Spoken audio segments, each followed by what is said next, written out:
Hi guys, welcome back to the channel. आज मैं आपको सिखाने वाला हूँ पाइथन में डिक्शनरी किसे कहते हैं। तो पिछले वीडियो पर हमने टपल्स के बारे में बात करी थी और लिस्ट के बारे में बात करी थी।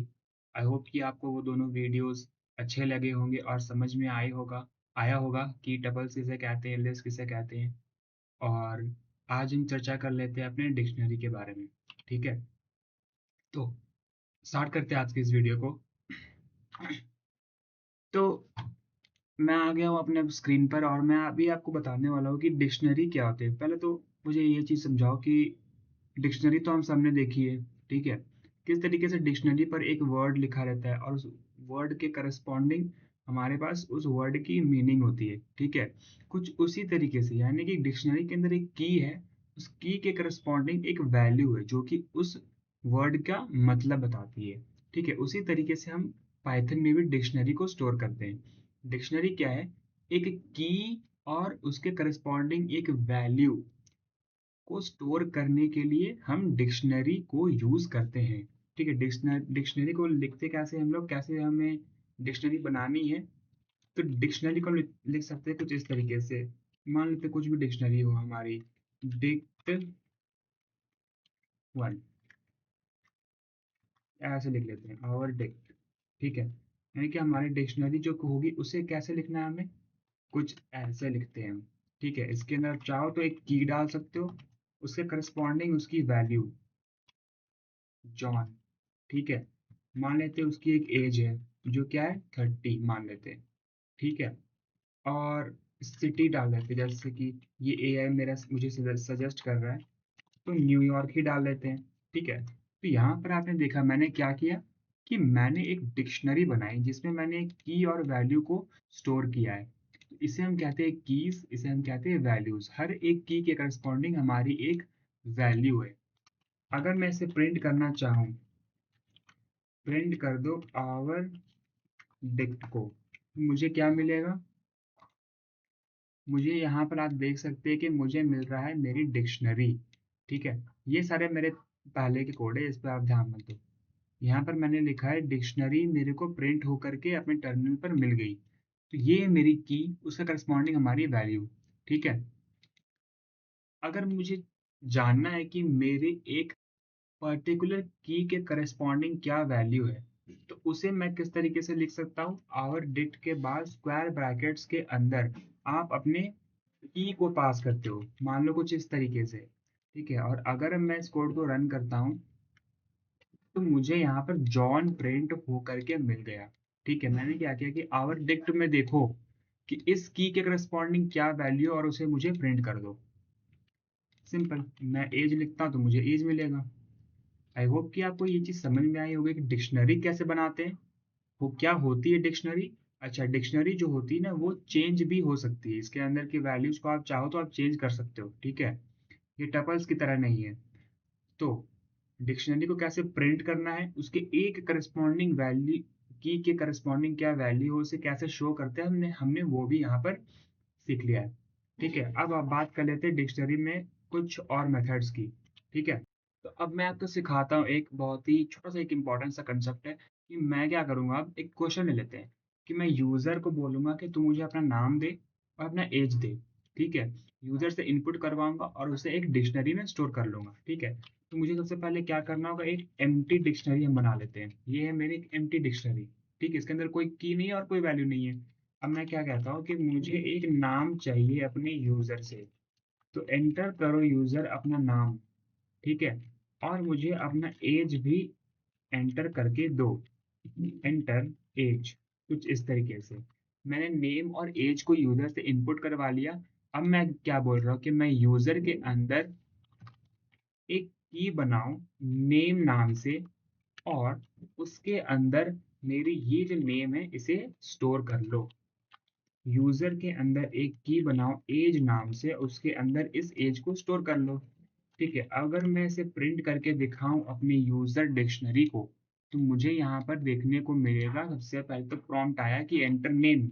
मान लेते हैं मैं तो जॉन लिख देता हूँ, एंटर एज 40 डाल देता हूँ। यहाँ पर आप देख सकते हैं एक डिक्शनरी बन गई मेरी, जिसके अंदर मैंने जो यूजर से इनपुट करवाया था नेम वो यहाँ पर आ गया, और जो यूजर का से इनपुट करवाई एज वो यहाँ पर प्रिंट हो गई। ठीक है, तो यहाँ पर मैंने क्या किया है कि यूज़र को कहा कि नाम दो अपना और अपना एज दो। उसे मैंने क्या किया कि यूज़र डिक्शनरी के अंदर एक की बनाई नेम नाम से, उसके अंदर इस नाम को मैंने स्टोर कर लिया। सिमिलरली इस एज को मैंने इस एज की के करस्पॉन्डिंग स्टोर कर लिया। ठीक है, तो आप देख सकते हैं कितना ज़्यादा आसान है डिक्शनरी को बनाना, यूज़र से इनपुट लेकर के डिक्शनरी के अंदर स्टोर करना। ठीक है, तो यहाँ पर मैं एक और डिक्शनरी क्रिएट कर लेता हूँ कुछ इस तरीके से कि यहाँ पर मेरे की होगी नेम, इसके अंदर मैं जॉन सेव करूँगा, इसके अंदर एक और की है हमारी एज नाम से, जिसके अंदर हमारी एज मान लेते हैं 40, और इसके अंदर हमारी सिटी होगी, मान लेते हैं न्यू यॉर्क।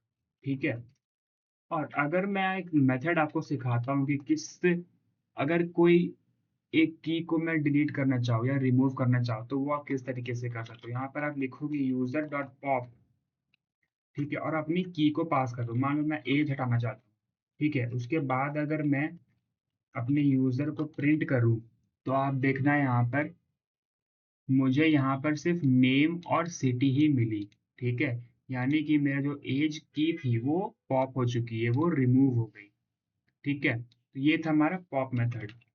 इसे मैंने यहाँ से कमेंट, अगर मैं चाहूँ कि पूरी की पूरी डिक्शनरी ही खाली कर दूँ तो वो मैं किस तरीके से कर सकता हूँ, मैं लिखूंगा यूजर डॉट क्लियर मेथड आता है हमारे पास। ठीक है, इसके बाद मैं प्रिंट कर दूँ अगर यूजर को, तो मुझे क्या देखने को मिलेगा, एक एम्प्टी डिक्शनरी। क्लियर ने क्या किया कि सारी वैल्यूज ही डिलीट कर दी।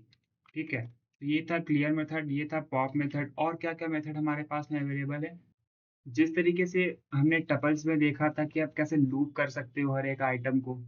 ठीक है, और हर एक आइटम को प्रिंट करवा सकते हो, तो उस कुछ इस तरीके से हमारे पास यहाँ पर भी चीज़ होती है। मैं यहाँ पर लिखता हूँ, मान लेते फॉर की इन यूजर, प्रिंट कर दो हमारे को की।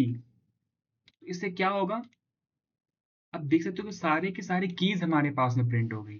ठीक है, जितनी भी कीज थी नेम एज और सिटी, तो इस तरीके से आप सारे कीज प्रिंट कर सकते हो हर एक। ठीक है, कुछ ऐसे मैं लिखूं for value in user dot values. ठीक है, उसके बाद क्या करो, मुझे हर एक वैल्यू प्रिंट कर दो। इसे मैं प्रिंट करूं तो मुझे सारी की सारी वैल्यूज मिल गई। इसका मतलब है कि यूजर के अंदर जितनी भी वैल्यूज हैं उस पे लूप चलाओ और हर एक वैल्यू को प्रिंट कर दो। सिंपल। ये थी कि किस तरीके से आप कीज को आइटरेट करके आप हर एक की को डिस्प्ले करवा सकते हो, और आप किस तरीके से वैल्यूज को भी डिस्प्ले करवा सकते हो। ठीक है, ये बहुत ही मतलब बेसिक से लूप्स का कंसेप्ट था। ठीक है, आई होप कि आपको ये चीज समझ में आई होगी। तो अगर आप चाहते हो कि आप दोनों की और वैल्यू को दिखाना चाहते हो तो आप किस तरीके से करोगे, यहाँ पर लिखो की comma value in user dot items. इसके बाद आप क्या कर दो, प्रिंट कर दो की को, कॉमा दे करके वैल्यू को प्रिंट कर दो। मैं क्या कह रहा हूँ यहाँ पर देखो, यहाँ नेम के करस्पॉन्डिंग जॉन प्रिंट हो गया, एज के करस्पॉन्डिंग 40, सिटी के करस्पॉन्डिंग न्यूयॉर्क।